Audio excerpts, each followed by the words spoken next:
Okay, so our card for the energies that you're dealing with, and we'll read both sides of this. The North Node, where the eclipse is, it came out the right way around, so that will be the effect, the positive effect, the right way around. And then we'll read the reverse side of it for the opposite end, even though the eclipse is not there, the opposite end of the eclipse. So bear is quite a powerful animal. It is very security conscious, it's protective, and yeah, we see him sort of coming out of hibernation. It could be to do with us being in hibernation and stuck in our caves, but wanting to get out. I think we all do quite desperately at the moment. To see what's happening around. So I'm going to pause this as I normally do, just to save time, and then get it in the book to read and see where the energies are that you're dealing with. The Taurus, there we go. So the eclipse is in Gemini with the North Node, your second house, and it is a lunar eclipse. And the key words for you is primal power, sovereignty, intuition married with instinct. And it says here, the bear connects you with the very deepest of your ancestral roots. Yeah, at this level, you are in touch with the primal mother, the bear goddess Artia, who will defend you fiercely from all danger. You are connected also with the bear god Artios. I hope I haven't slaughtered that. The mighty warrior Arthur, the guiding pole star of the great bear. Your intuition will never fail you. If you will listen to it in the still darkness of the night, working with the bear gives you the opportunity to become a spiritual warrior like Arthur. You can find a way to come into your power by marrying your strength with your intuition. Integrating your primal power with your intuition means uniting your star power with your animal power, and both are symbolized by Art, the bear. So that's the eclipse energies coming in for you. Then the other energies that you will be dealing with, the other end of the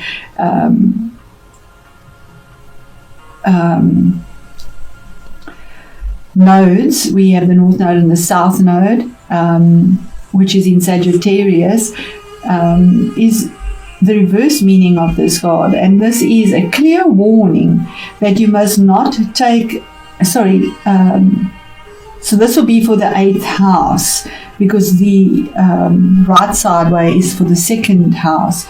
The 8th house this is a clear warning that you must take care not to be overwhelmed by the ferocious mother, by the berserk warrior, by forces of anger and primal ferocity that, untempered with the human qualities of compassion and reason, can damage not only your own life, but those of others around you. Art brings a strong presence and great reserves of power, and with perseverance you'll be able to integrate your spiritual, intuitive qualities with your primal, instinctual qualities. Isn't that beautiful? Especially with the 8th house, and he has a warning not to be overwhelmed by that ferocious mother. That, in other words, all the things that are happening to us, possibly COVID, whatever is happening, and wanting to protect what we believe in. So thank you for that, Spirit. Let's go into your reading and see how that resonates for you. Okay, so we'll start off with the Hierophant, which we explained. You could be dealing possibly with another Taurus or with a Leo, that's a possibility, or maybe even an air sign or a water sign. You have all those energies in here, so right across the zodiac. But here's basis of change, something that is solid, something that is fixed. You might want to change your belief system, because he deals with religion as well. On an emotional level, Then we move on to the King of Pentacles. Now, this is the first half of the month, and from there it is the last half of the month of November. King of Pentacles is your energy. He's a king. He's a mature energy. He takes care of his resources, his security, his finances, his comfort, his family, his business. Very good businessman. Whatever he touches turns to gold, and that is because he's detail orientated. He doesn't just breeze through details. He'll make sure that all the facts are in the right place to make a qualified, detailed decision or choice to rule his kingdom. Now, when I say his, it doesn't matter about the energy. Kings are changes on the outside. It could be somebody that you are working with, or it could be your own energy, but there are changes on the outside that are very grounded and earthy. That is your energy here.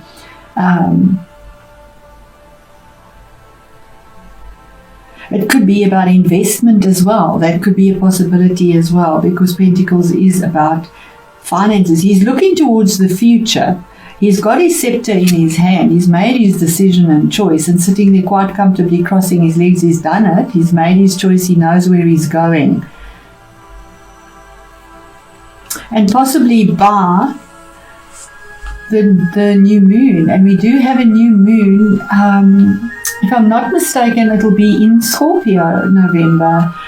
Possibly there could be a change of something with finances or security, that you'll be dealing with, or investments. And here's the Knight of Swords. Now, this again could be somebody or your own energy. If it is somebody younger, maybe in the late 20s, early 30s. Excuse me. Let me just have a drink of water here. Sorry for that. Okay, so the Knight of Swords, as I said, could be somebody between the late 20s, early 30s, somebody that has a goal and intention that goes forward for something that they want clarity on. It could be about a contract. It could be about a new vision. There's a light on the sword and there's a falcon there. So there's some sort of focus on something. Normally we see this horse charging in, but in this deck he's standing ready to take the next step. So it is coming from a place of not chaos, which is normally the case with this knight. In this deck, he is standing ready to take the next step, but with clarity. He's not sort of going in with his sword in a chaotic manner, and you see the trees and everything all jagged. Yeah, it's actually quite peaceful and well thought out, and he's looking directly at that if we look at this deck here.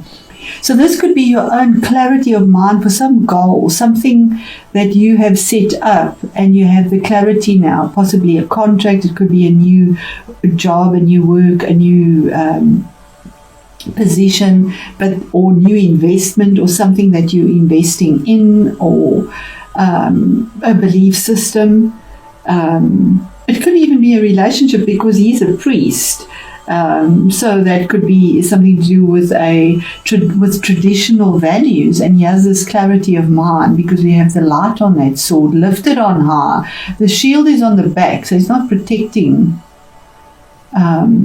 We have the wings of Mercury on this helmet, so there's information here or clarity that has been a focus that is finally there, and the horse has now received it. He's clothed in blue, so it is truth there. In the middle of the month, and what Spirit wants you to know is that the World card, now that's a 3, it's card 21 as well, the card number, but it's a 3. So there's growth and there's movement. There's a formation of something. This is about stepping over a threshold because something has closed. It's gone full circle. It's completed. That was very challenging. That possibly dealt with the past, but it's final, and you the victor. This is victory over something, and we see her here with her foot right over the threshold, and the other one is already lifted with the light beneath her, feeling elated. She's pushing forward. Her chest is pushed forward, pushing forward with the wind in her hair. And there again, we have this new moon again. I do believe that something significant comes through for you, Taurus, with the new moon. That there's victory over something that has been there for a long, long time. It is the last of the major arcanas, and it signifies victory with that laurel over something that has been difficult. It also signifies travel, but I doubt that that's very possible at the moment with the restrictions that we have. But those are the energies here, and this is a general reading. But this could be a travel of emotions where you have victory as well. Then we have what is hidden. What is hidden and what you're not aware of is that there's somebody that you could be dealing with, and this is another king, another mature energy that is very strategic, very diplomatic. It comes from the heart. It's water energy, emotional, and guided by Saturn. So Saturn is in Capricorn and has been there for the last 2 years.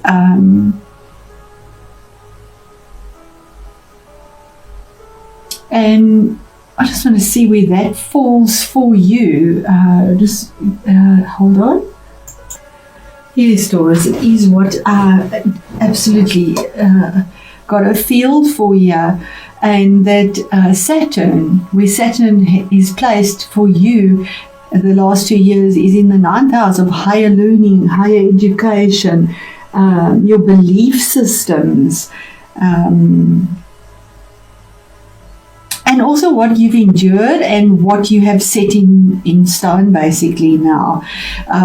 So this could also be about some form of change on how you navigate through your emotions. It is a lunar eclipse, or being more mature in how you handle your own emotions and fears.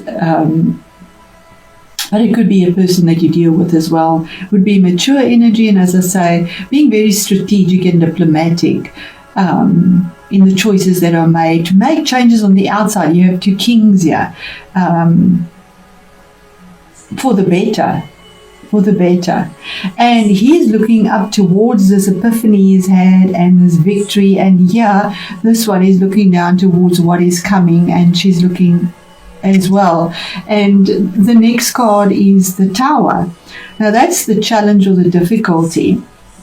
So the challenge or the difficulty is something, the universe brings something down because it just is not serving you. It is a round tower on a square base, and they just don't fit. This always makes me think of Uranus, although it's Mars.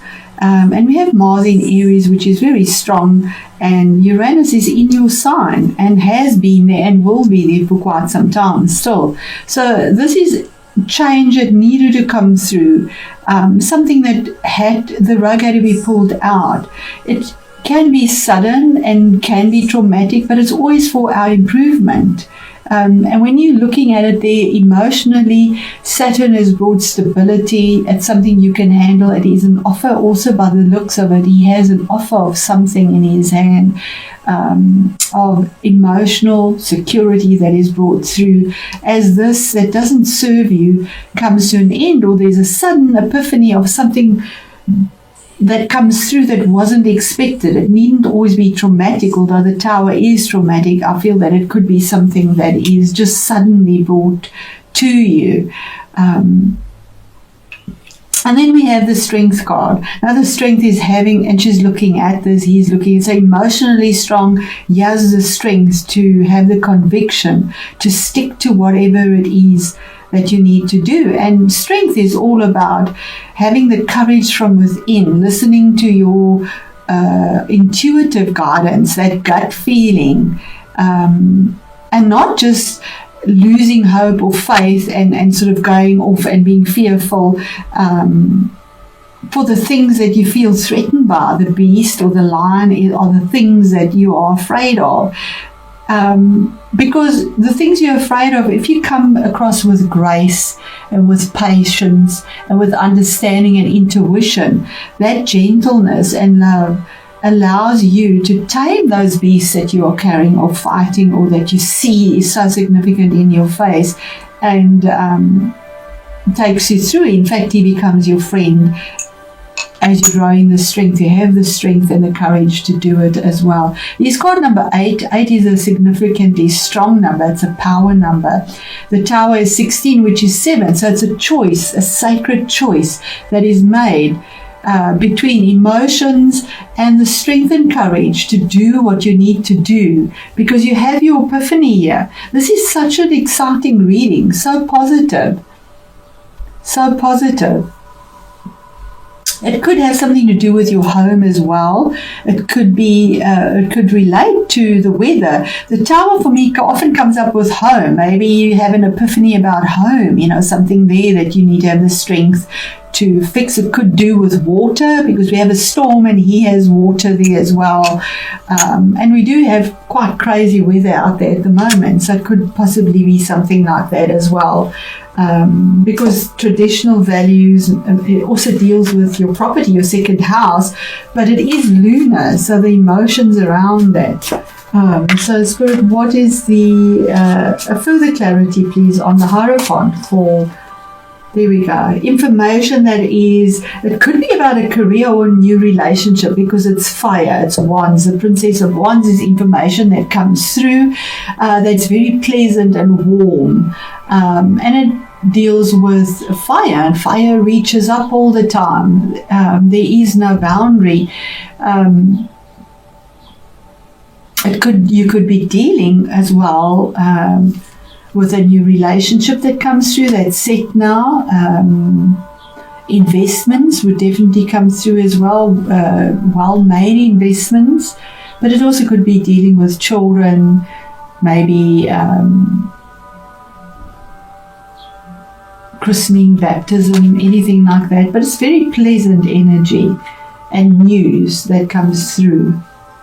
Then we have now the King of Swords, from the Knight of Swords to mature energy. He's all about knowing where he wants to go. He's been sitting, contemplating. We see him holding his chin there, about something that he desperately wants clarity on in truth. And the same thing there, the blue clothing. Both these decks are so similar. But yeah, he's mature. Yeah, he got the idea. He received the epiphany. He had his focus on there, and yeah, he's rock solid. He's sitting on a rock in his truth. He's got his sword in his hand, sword of truth, to make a decision, possibly around contracts, investments, marriage. Could be dealing with a legal situation as well. That could be a possibility as well, because he is a man that would be maybe in authority somewhere, dealing with authority as well. And when I say he again, I won't even go into that. It is change on the outside that is brought through intellect and absolute clarity about where you're going. And he's ready to get up. I mean, his one foot is off the floor already. He's not relaxed. He's ready to get up and do what he needs to do. And the Tower. What is the Tower about?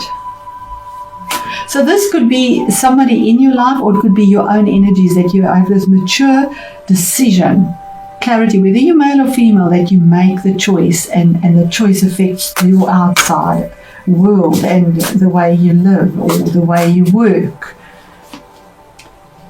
This could be definitely about marriage. The Four of Wands is or your home, the Tower. The Four of Wands deals with houses, about moving, renovating, marriage, something that's committed. We have the four pillars now. You have something that is grounded, but it's committed. There's a commitment here. And it deals with families, home, the magic in the center. Yeah, we have the square with the round in the center that comes apart, and here we have the four corners with the round in the center, bringing magic that comes through.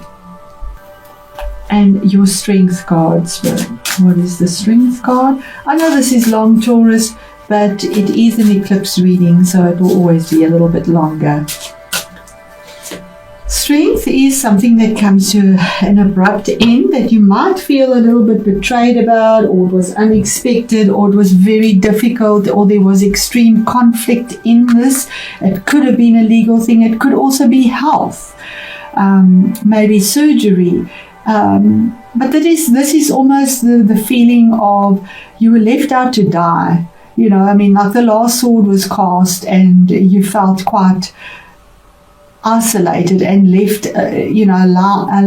alone to fend for yourself. But the 10 is always about the culmination, the ending of something.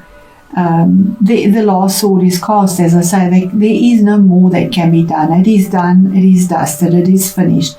And it had to come to an end so that something new can come through as well. So 2 difficult energies, but you have the strength and courage to get through this because you are mature in your emotions. You have clarity of mind, and there is a victory here promised to you. So what a beautiful reading, Taurus.